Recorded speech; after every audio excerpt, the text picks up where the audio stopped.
God in the middle of the mess. In 5, 4, 3, 2, 1. Hey guys, we are Marriage with the McCartys. Episode 1, here we are. Yeah, finding God in the middle of the mess. And so what are we going to talk about today? Well, we don't have a script, and get used to this. We're just going to kind of not just be impromptu, but kind of just talk about what's been on our hearts. Yeah. On our You know what? minds. Can I just share this really quick? So I was having lunch with a friend of mine not too long ago, and she asked me, she said, so the podcast, tell me more about that.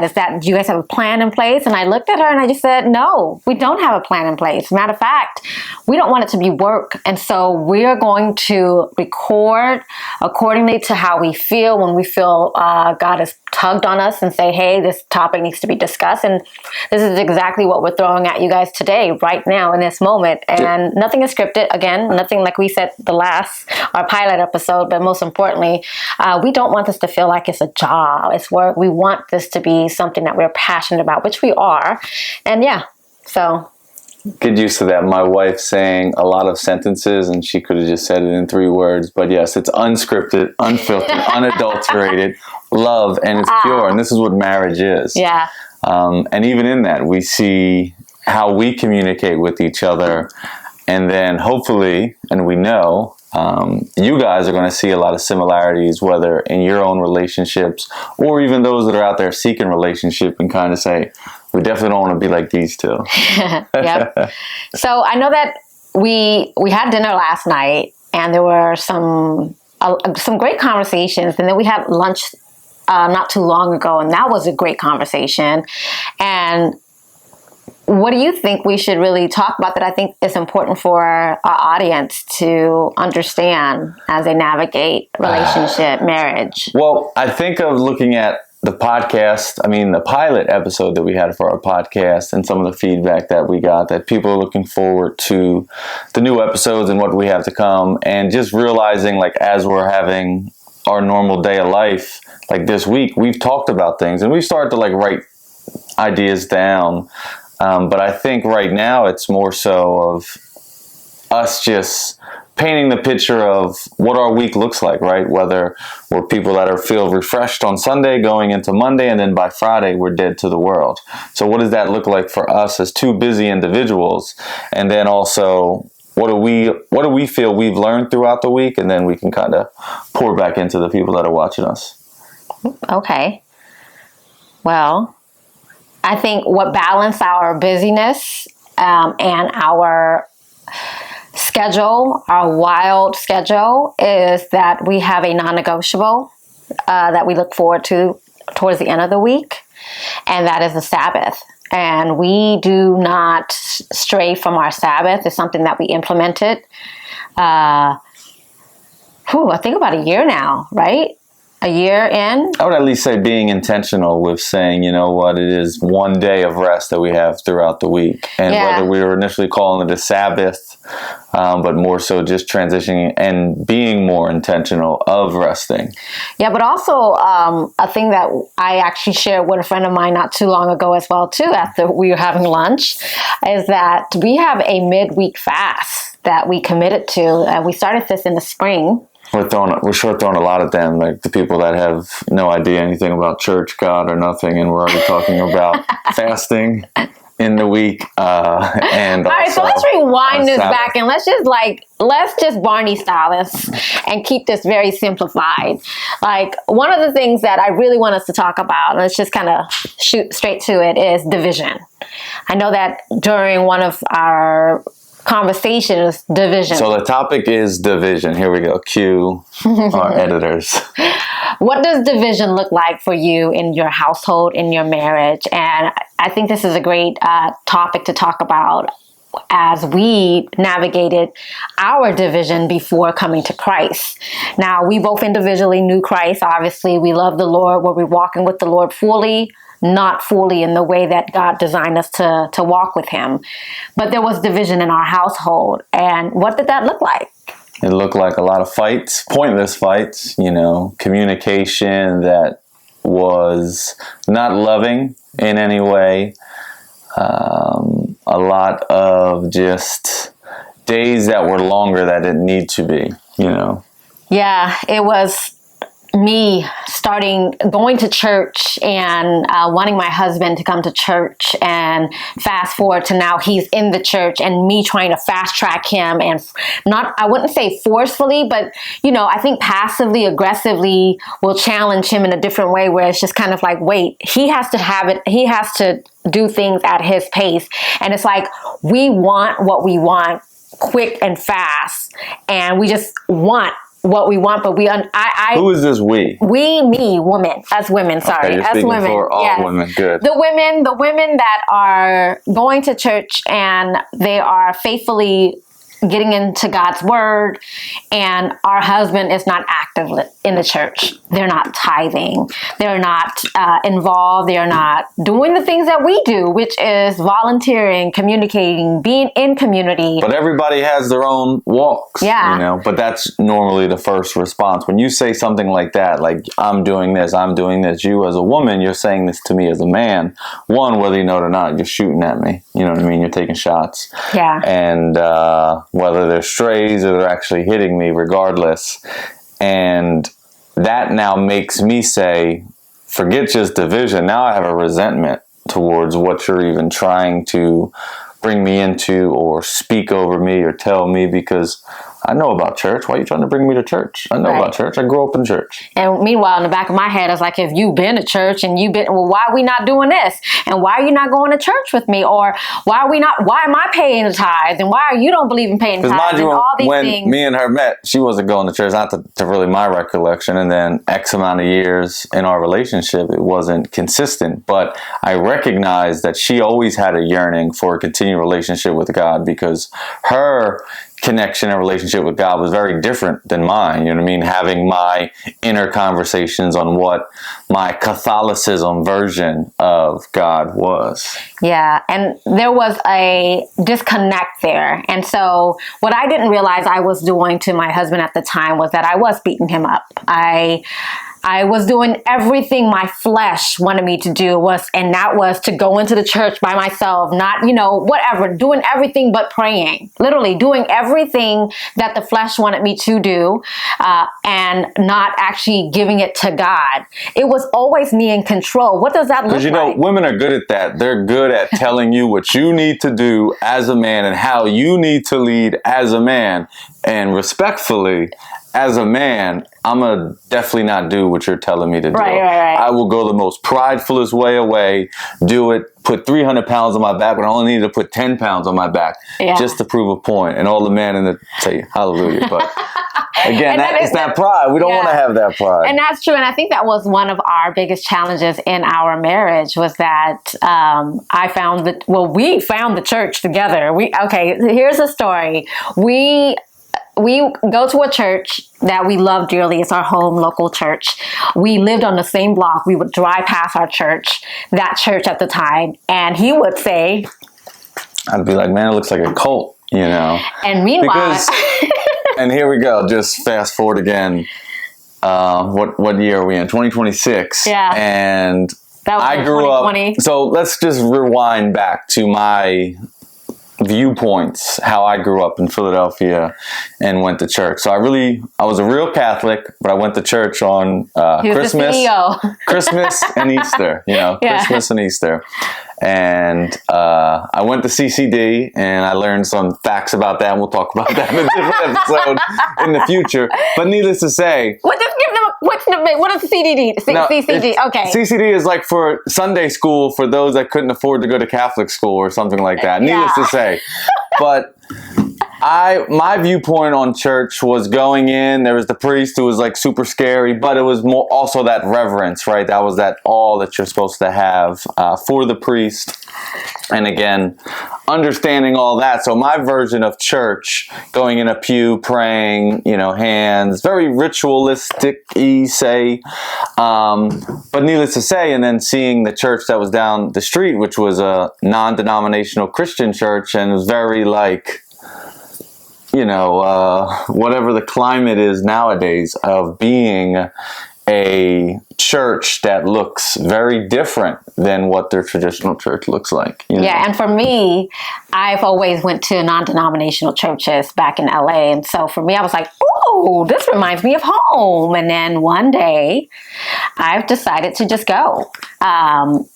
Actually, I didn't even go yet. I showed up to an online thing first and just said, "Hey, it's my first day. Like, I don't know nothing about this. Tell me more about the church. Tell me more about the program." And then I joined a group, a community group, which is kind of like a Bible study. And I just showed up. And I was just like, I want to do life. I want to do life with women who love Jesus.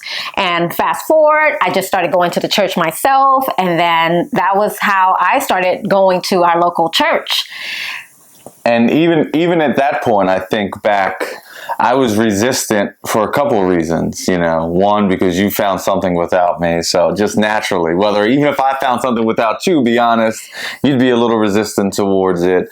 But now in the space that we are in our marriage now versus where we were then, it's really night and day. It is. It's night and day because not our love or anything like that, even though it's expounded, but it's also the aspect that our relationship, communication, me being vulnerable, how things felt, and me even journeying in. But I think back on it now, like it had to happen that way. It definitely had to happen that way. And so many things happened too after, which is like, I wish we could just share it all at once, but really I want to focus on the division piece of it. And so back to division, that is what the enemy likes to do between any marriage, right? Is divide the head of the household, the wife, the matron of the house, the patron of the house, the host. Like that's what the enemy wants to do. And so I started feeling resentful towards my husband. Like, why is he leading in the church? I'm over here paying tithes on behalf of us and this, that, and the third. I would have this just feeling.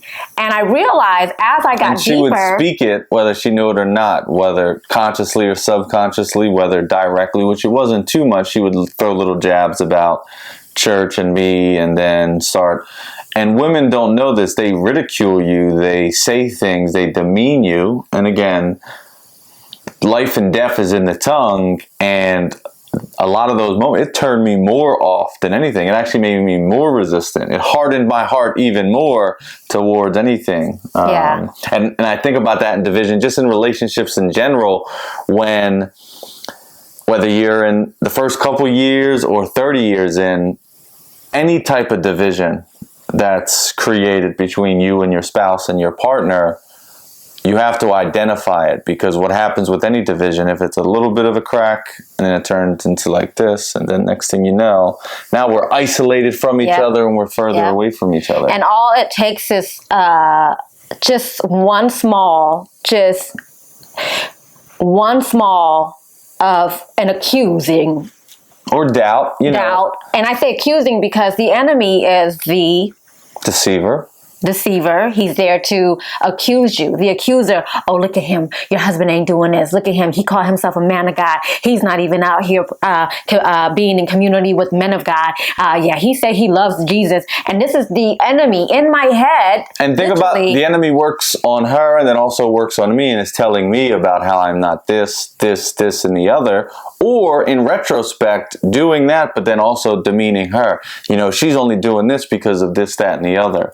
So it's so funny, the littlest bit of division and you allowing it, whether you know it or not, right? So doing these check-ins, like me and my wife are having this podcast. It's not just about us doing anything other than hoping that some of you that are watching this can learn from things that we've went through, whether directly or through other mentors. And we've had elders pour into us and teach us things. Yeah. And with that, we've seen such a blossoming and a growth in our relationship. So what brought us back together? What stopped the division? So why did you suddenly start to go to the church? What was it? Because I feel like this is important to share, at least from my perspective as a woman, as a wife, is that understanding my role and understanding my position is that I realized that I personally have always had an issue with control. I needed to be in control of everything, including how we operate. It was just something that was, I had a stronghold when it came to control. And I realized that I couldn't control my husband, even though as much as I wanted to, like, you know, forcefully, you know, create environments that would make him show up. But it was just kind of one of those things where I realized he is just not going to. And so I said, screw it. I had to take my eyes off of him. And we got to talk about idolization. I idolized our marriage before idolizing God. And God really, really like put me in my place. And I just remember so clearly that when I had that epiphany, it was like, whoa, I'm over here really so focused on my husband. I'm more focused on my husband. I love my husband so much that I realized I was taken away from God. And that was a big eye opener for me, because God was really, he's a jealous God. And when he sees that you are pouring more into your husband than you are actually getting to know or having a personal relationship with God, and he sees you pulling away further and further away, he's like, nah, this is not going to happen this way. And so, yeah, I let go of my control with my husband, and I just started focusing on my relationship with God, whether he hated it, and he did. It was just like, you can see the disdain in his face, in his mouth, and his whole body energy. Anytime I had to go to one of my Bible study classes, or he had to take me, no, seriously, I saw that in you. And I told myself, I don't care no more. Because I was so fixated on pleasing you and fixated on just making sure you were happy, not even realizing whether you were happy or not. But at that moment, I remember it was 2021, 2022 possibly, where I just said to myself, 2021, I was just like, you know what? Screw it. I'm going to go, and I'm just going to start going and showing up and doing this. He's going to drop me off. He doesn't like me driving. So he sheltered me from the city of Philadelphia. And so he would take me places, and he's like, oh my gosh, she's doing all these extra things. Whatever, I don't know what you were feeling at the time, but I knew that I had to take control over my life and my relationship with God. And whether you came along or not, that was on him. And so I just started focusing on that. And so what were your thoughts, or what was going through your mind when you started seeing me just like? I just said, listen, you can do what you want to do. It didn't bother me no how. It was just like, I don't need that. You know, like I knew I was good. You know, I'm blessed by the best, but I wasn't walking in the Spirit, and I definitely wasn't the man that I am today then. And I can humbly say that now. But remembering back in my mindset, I'm like, this, you be doing things sometimes. So it's just like, I know you like that's your type of thing, to be in groups. Like I've always been the person that's been comfortable with isolation. Yeah. But I also see the downside of isolation, right? And that's a whole nother podcast. I just thought of a topic about, well, where does that isolation come from? Does that come from just growth in life, a defense mechanism, a mix of both, trauma, growing up in this city? Mm-hmm. There's a lot of things there. But I do remember that, and that's normally my go-to. Like, you're more so like to be out, community, all the things. I'm isolation. Well, and again, in our relationship, in the beginning of our relationship, leading up to like 2023, really, there was division. But then suddenly there was no division. But what did it for you? Because people from the outside looking in who saw me, right? So some of they saw a pregnant woman who would go to all these events, go to these conferences, go to the church, go to these community, entire church events, and they would only see me pregnant. Yeah. And they're like, okay, well, maybe. And no one ever asked if I was married. No one ever inquired. Because I've always carried that certain like image, I guess, or aura by myself, was just like, just don't ask me any question. Just don't ask me any question. But I was always like, hi, nice to meet you, things like that. So what shifted? When did you start coming to the church? When did you say, hey, I want to show up, I want to start to volunteer? Because it feels like it was overnight, like all of a sudden. But it wasn't all of a sudden. You answer that really fast, and I'll jump straight to what did it for me as well, too. Well, I think it was a culmination of things, but yeah, just I remember one Sunday waking up and just wanting to go to the church, like just really feeling like I just want to go to church. And it wasn't like, oh, because you brought it up the week before or the month before or whatever. It wasn't anything like that. I just felt like I want to go to church, and it really put it in my head like it's not going to hurt. It's like needing to have the energy to go to church. And that's been my whole life, waking up on Sunday or going to church on Saturday Mass, 5:00, which was more convenient to do. But yeah, it's just like, the energy, because it's a Sunday. It's like, oh, I can sleep in, because most people Sunday, they get to sleep in. So it's like church or sleep in. I love you, Lord. Listen, I'm going to sleep. I'm going to think about you, Father God. You know what I mean? But that's how I used to look. Oh, if she wants to go to those things, cool, that's good for her. Listen, I'm a tired man throughout the week. I like to just identify, because that's also how I live my life. Like, I identified, like, all right, I'm work this, and this is my day to rest. Right.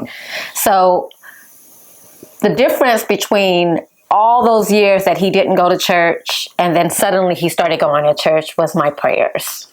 And But you started praying? I started praying for God to cover you. You prayed for God? No. I started praying to God, and I started just to release my control over my husband. And it was just kind of those, like, you have to understand, like, and I know you guys understand, because I feel like our audience are mostly going to be in the East Coast, Philadelphians. I'm a Cali girl. And so marrying someone from the East Coast, such as Philadelphians, like through and through, one thing I've learned about Philadelphians is that once you are set in your ways, y'all are set in your ways. There is no shifting, no changing, no trying to remove. Like, literally, it'll take years, it'll take months, it'll take whatever it is just to kind of change your environment. And so I kind of just gave up. And I said, I can't change this man. I don't want to change him. The only way that someone can change him, and before more miracles became a theme, it was me praying for a miracle. I was praying to God, and I said, Lord, like, please let my husband learn you, know you, and hopefully through my actions, he can see the joy that you give me, that he can eventually give him. And I can't remember exactly. And I never seen any of these prayers. Of course, most of my prayers are always, during my quiet time with the Lord and my private time with the Lord. That's what I'm saying. So I never seen these. So what actions was I supposed to see to? Nothing. There was nothing for you to see. Mm-hmm. It was more of me entrusting in God to do the things that I know I couldn't do, which is releasing my control. And my control as a wife, and the average wife, we always want to be in control with certain things when it comes to, especially as a wife who loves the Lord. We are so quick to want to just change our husband, change our man, and just tell him, you should do this and you should do that. But really, what you're changing about yourself. Exactly. That is the point. It's true. That is the point. It's, what am I changing about myself? I realize more. Hold on.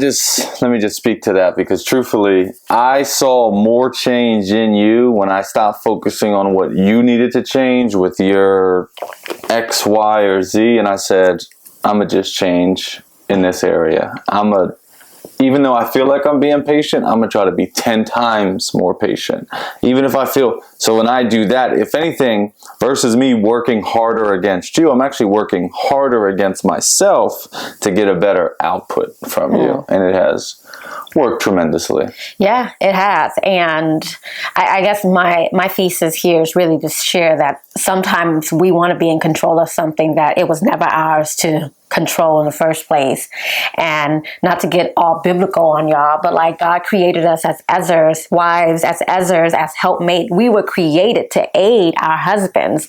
And because of that, we were created to not be just not only prayer warriors, we were created to intercede. We were intercessors. We were to pray, intercede for our husbands, and get our husbands to where they needed to go in a way that he could not go on his own without us. And biblically speaking, God has referred to himself as Ezra multiple times in the Bible. And did you know that he only referred us women? Yes, us wives as Ezras in the Bible. Yeah, I can't wait to just plug in the scriptures on the in the screen for you guys. But it's really important, and I taught a series on this, really about understanding our position as Ezra. But it took my trials and tribulations. It took so many so many failed missions on my own, and the enemy's tactics in my mind trying to control the narrative for me to fail multiple times, that it was never my control. It was me partnering with the Most High, the one that could change any and everything. And I knew that God will change it for his good. It wasn't for me personally, even though initially I will say that I was very selfish. It was all about me. He needs to do this for me, until I realized it was not just for me. It was for God's glory. At the end of the day, it's God's glory. Because let me tell you something, and there's another conversation we shared, I talked about most recently. The head of the household, the man of the household, it is very true.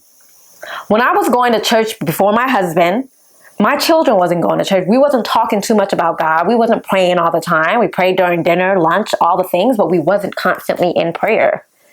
Fast forward 3 years, 4 years later, 5 years later, our babies pray. Oh, our babies pray. Yeah. And in our bedroom, in their beds, they pray. They ask to pray. They ask to go to church on Sundays. They want to know the Lord. They know our family would not be where we're at if my husband did not step into his God-ordained role as a leader, as a man of the household. Because I could lead all I want, but I wasn't designed that way. God did not design me to be the leader in the household. Yes, I can pray, I can intercede, but once I gave up the control of me wanting to be controlling our marriage and controlling our livelihood and said, God, please take the reins on this, that's when the miracle happened, was when God said, okay, finally, Mo, get it together. Get it together. And fast forward, here we are. Jesus here took we the are. wheel. Jesus took the wheel, and God, seriously, glory to God when it comes to our division being so far. Like, the enemy had a stronghold on us individually with pride and resentment and I mean, Yeah. divorce on the table, postnuptial on the table. Like, if this happened, X, Y, and man, it was just so many things. But And here we are, marriage with the McCartys. Yeah. Finding God in the middle of the mess. And I don't even know how long this episode has been so far, but it's really been good. Yeah. And but I think it's important to like how do we get our husbands to join the team, ladies? How did I do it? Well, there's several things as you spoke, that popped in my head. One, you're not only just speaking to women that have a husband, but you're also speaking to the women that are out there that are potentially looking for a husband, or also looking to be good women themselves and really shake them of whatever pride or different aspects. So that's what I look forward to in our podcast, because you can speak to all women as I can speak to all men. And coming from my standpoint, the shift where I see right now to where I once was, glory be to God that I finally dropped my pride. I finally had some humility, and I just got more consistent in giving God a chance, giving the local church a chance, giving some of the things, the seeds that my wife was throwing at me, a chance. Because that's all it takes, is a little chance. And then from that got me, just flipping through this book, which is the Bible, not knowing much about it, and me being a very intelligent man. Anybody that truly knows me knows how smart I am. And oh my goodness, this guy's cocky, and that's the funness about me. If you don't know me, you would really think I'm that, but the people that know me just know I'm a confident, fun person, and hopefully fun person to be around. But I say that to say, I remember reading this, and I started in the book of Romans when I really wanted to intentionally read the Bible. I don't know why. Started in the New Testament. Didn't know anything about the book of Romans, but I just started there. And it was funny, early on when I was flipping through this, and I'm pretty sure I can speak to some people out there. Sometimes you're just flipping through and you just open to a page, and next thing you start reading and you identify with it, right? So I remember dropping my pride, ego, all the things, and then just fast forward, here I am. And I haven't been any more happier, from all the quote-unquote successes that I've had in life. The greatest success, is every night I tuck my kids into bed and they want to be prayed over. And it's a simple prayer. It's not everything, but it's very intentional over each one of my children. And it's a great spot to be at. It's a beautiful spot to be at, talking to all the fathers out there, talking to all the men out there. We're called to be leaders. We're called to dig deeper. We're called to be refined. We know as men, there ain't no place that we can try to hide that God won't be able to find us, right? So with that, we have to always be real with ourselves. So that's what I want to be intentional on this podcast, to be real. Not over the top, not extra, but just to be real and speak through my experience. And hopefully you can see how genuine I'm being and be like, man, if he can do it, let me just give it a shot, you know? Because I want us to be a resource on this podcast. Yeah. Yeah. I think that's it. I just want to wrap this episode up, and I look forward to the next one. I don't know what the next one looks like. I thank you all for the comments. This is funny. This is hilarious. I just feel like we need to really come up. Sorry, guys. We really need to come up with a way where, you know. But I'm enjoying it. I'm enjoying our conversation, and I can't wait for like 10 years down the line. Here comes the McCartys again, and everything is so much different. But there's a teaching moment. I definitely want us to have a teaching moment. What does that look like? And I hope that you guys get some type of, you know, teaching moment in this episode. And I just want to close it out with like, like how an essay is, the opening, the introduction, the body, the conclusion, and then like, that's exactly this. So what I'm saying, well, it's more so me cueing my wife, and she'll get this, is I'm someone that's used to speaking in front of like millions and millions. But I do. I look forward to what our next episodes look like, to be more structured, to have her essay, because my wife is APA formatted, 12 size font, Times New Roman, double spaced, That's where the, I guess you could say that's the operation Dr. in McCarty. me. She is. She's very... The operation. But I want you guys to watch this and not look at it as like, oh, it's a corny cliche, like nothing against the people out there that are just scripted and structured, but I want to be Forrest Gump. Open that box of chocolates when you play this podcast. You don't know what y'all gonna get. Come on now, somebody. Praise be to God. Praise be to God. This is Marriage with the McCartys. See you next week. In the middle of the mess. Now listening to Marriage